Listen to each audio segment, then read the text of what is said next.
People of the State of Michigan versus Justin Jermaine Smith. It's file 19-5888 FC.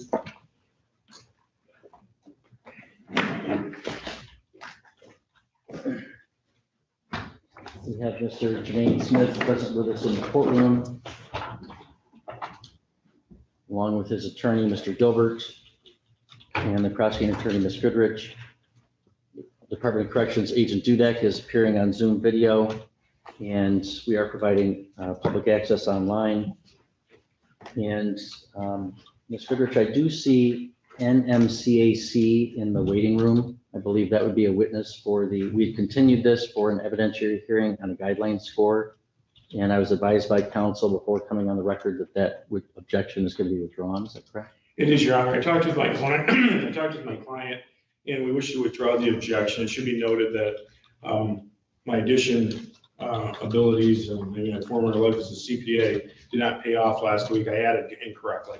So we don't, the objection does not affect the scoring. The scoring is correct. And even if we were to gain those points, we don't change in the grid. With that being said, my client is withdrawing his objection. Okay. Wow, I'm not going to fault you for that, because I would have thought too, taking 25 points away would change the grid, but it doesn't on this grid. It doesn't. VOVs are gotcha, 16. Gotcha. Okay. All right. So Ms. Goodrich, do you want me to bring that person in so we can tell them? Yes. All right.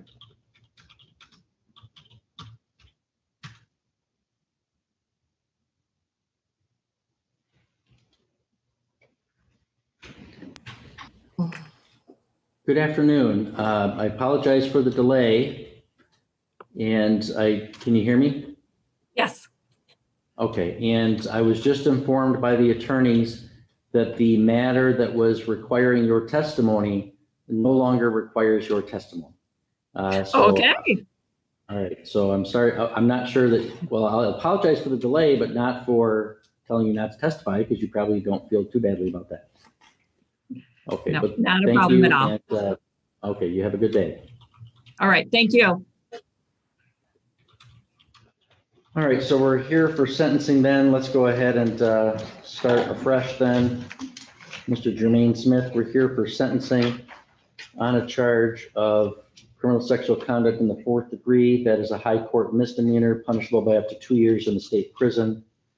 Have you had a chance to review the pre-sentence report and recommendations with Mr. Gilbert? Yes, I have, Your Honor. All right, Mr. Gilbert, do you have any additions or corrections to the factual information contained in that report? We do not, Your Honor. Ms. Goodrich? No, Your Honor. The advisory guidelines are scored at 0 to 9 months. Mr. Gilbert, do you have any objection to the scoring of the guidelines? I do not. Ms. Goodrich? No, Your Honor. All right, and Mr. Gilbert, anything you'd like to say on behalf of your client? Your Honor, my client stands before you remorseful for his actions. He understands that he has done damage to another individual, even though the child is young, that this could emotionally scar the child. And as I said, he stands before you remorseful today. We'd ask the court to place a sentence within the guideline range. I will point out he has no prior criminal history. This is the first offense for him. And would ask the court to take that into consideration and score him sentence him within that guideline range. Thank you, Your Honor. All right, thank you. Mr. Jermaine Smith, is there anything that you wish to say, sir? I made a terrible mistake. I made a mistake. Well, Mr. Jermaine Smith, you'll have to forgive me here for a minute, but I'm a little confused because at your plea taking, you told me on the record, I went and watched it again so I could know exactly what you said. This is a direct quotation from your plea taking. I pulled her, speaking of your 4-year-old niece, I pulled her onto my lap while I was sitting on the couch watching TV, and I removed her diaper, and I touched her vagina, but I did not penetrate. That was your statement under oath to this court. And then I read in the pre-sentence report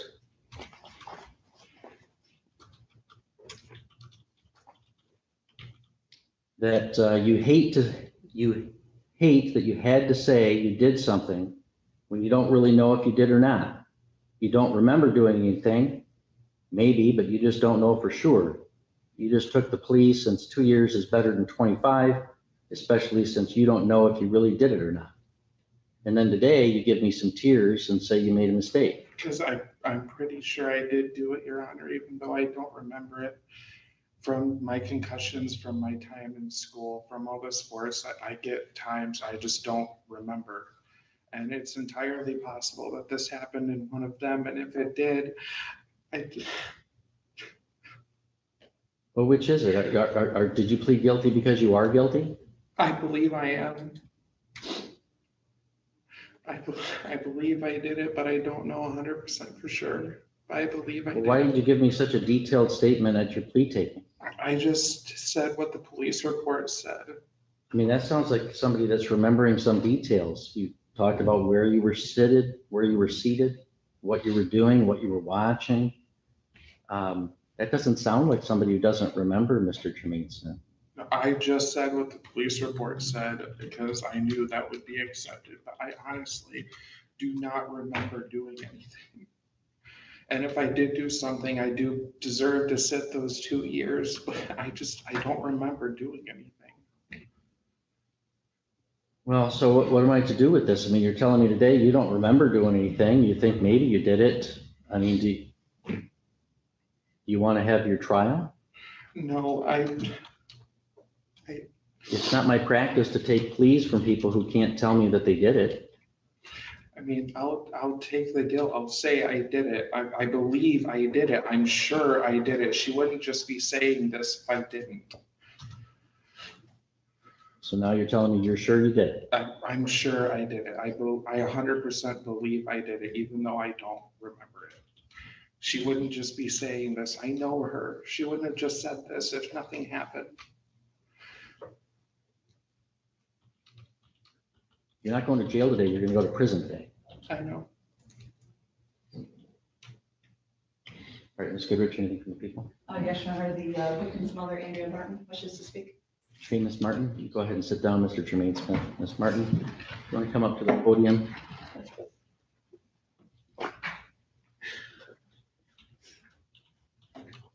Go ahead and tell me anything that you think. Go ahead, take your time.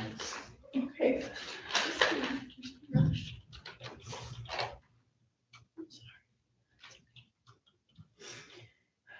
Okay, Your Honor, what a long, almost 3.5-year case. As the victim's mother, I hope to engage a storm in you like the same storm that has hovered over my family for years now, with the words I am writing, in hopes of swaying you towards giving Justin Jermaine Smith the max. Every morning when I wake up, I think about my daughter and how the most purest thing she had was taken from her, her natural-born innocence. My daughter lost everything that day, we just didn't know it yet. She did what she was supposed to do, which was tell someone. The same family and person who greeted my daughter moments after birth, the same ones hurt her. My daughter went through so much more than most her age due to what Justin did to her. And due to such actions, she suffered from and or still suffers from regressed potty training at the time. Fear of new and previous men being around her, meaning her doctors, friends, my coworkers. Distrust, she went to me for help and lost everything. Nightmares, which are still ongoing, and then decline in academics, the first 3 years of her schooling. And touching her siblings in inappropriate manners, which thankfully due to counseling, this has declined. She also touched her dolls inappropriately for a long time while laying in bed. And finally, she's promiscuous. My 7-year-old daughter's promiscuous because something so innocent was sparked in her. And she also needs constant reassurance that she is enough and she will be okay. The same family and only family my daughter knew, as I don't have family in Michigan, shunned us. Here sat my 3.5-year-old daughter at the time with zero understanding of why. And here she sits at almost 8 years old, still wondering why. Why would Uncle Justin, Nana, and Papa ever do such a thing to me? For years, we have lived a life of weekly counseling with many different counselors, trying to help heal my daughter. We have lived a life where, as a parent, this couldn't be kept a secret. We had to tell teachers, coworkers, doctors, and bosses. Do you know how many jobs I lost over the years because of court, rape center interviews, and weekly, sometimes twice a week counseling? I've had to beg and plead with my bosses. I've lost 3 jobs over the years due to this case, begging and pleading because my daughter was molested by her uncle, not even in my care. As a parent, you know how shameful that was. Taking points and write-ups with tears in my own eyes because I needed to take care of my daughter. I was doing this all alone with no support system. Throughout the years, I've been asked to write on forms for restitution or for mileage coverage. Even when needed at times, I never lifted a pen for those pages because no dollar amount will give my daughter back her innocence. I pray with all my being as a person, as a mother, that Justin is sentenced with the maximum that is allowed. While he may only get a small fine or a year or so in jail, my daughter will live with this for the rest of her life. This will resurface with her first boyfriend. It will haunt her in moments of happiness. This won't be a closed book. It will be a closed chapter. We will heal, no matter what, like we have through these years. On the hard days, I have said to my daughter, we are strong because we are fighters, and that's just what we are. I pray that you find it in your heart to sentence Justin Jermaine Smith with the max so we can close this chapter. We are ready to just be strong and no longer fighters. And that's all I have. Thank you, ma'am. Ms. Goodrich, any recommendations from the people? Your Honor, in addition to Ms. Martin's statements, I just ask the court to take into consideration the defendant's lack of accountability for his actions, the lack of remorse, and that the focus in his PSI interview was more on himself than how this has impacted his niece. I would also ask the court to continue the no contact with the victim. Thank you. All right, Mr. Jermaine Smith, you want to rise for the sentence of the court?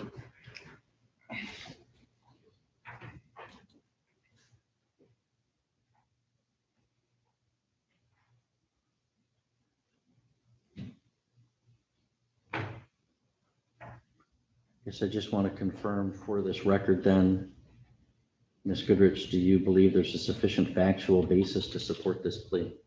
I do, and for the reason also as stated in the PSI. Mr. Gilbert, do you believe there's a sufficient factual basis to support the plea? I do, Your Honor. And Mr. Jermaine Smith, are you being sentenced today for criminal sexual conduct in the 4th degree because you're guilty of that crime? Yes.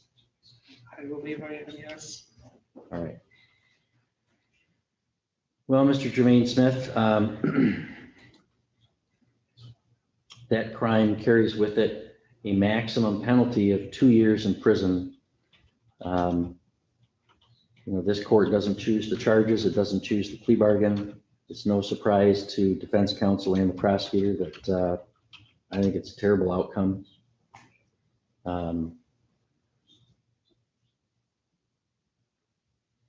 There's nothing I can do today that's going to be sufficient to respond to what you've done. All I can do is what I'm allowed to in the law. And what I'm allowed to in the law is there's a maximum of 2 years.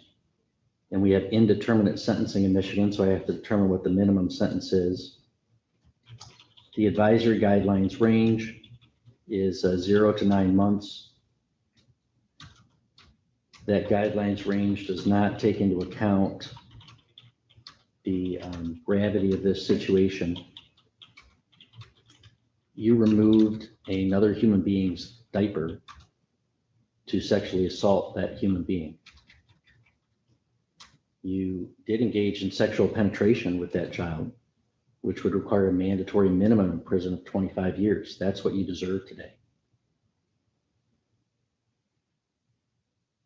The law says that's what the response is to somebody who sexually penetrates. If you're 17 years of age and you sexually penetrate somebody under 13, a 12-year-old, the law says 25 years in prison minimum.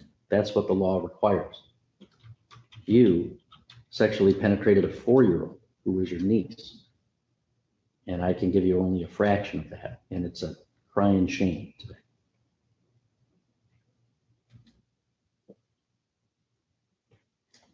But I can't follow those guidelines. They don't even come close to touching the severity of what you've done. The law says that in determining the minimum, I can only set it at 2/3 of the maximum Otherwise, we don't have indeterminate sentencing. The parole board has no area of jurisdiction. So the very most that I can sentence you to by law from the plea-based outcome that's been handed to me is 16 months in the state prison. I can only give that if I find that your case is among the worst CSC fourth cases. I find that it is. CSC fourth is sexual contact without consent. This was, you engaged in sexual contact and penetration with a 4-year-old who was your niece. And you're still hedging on whether to take responsibility for it.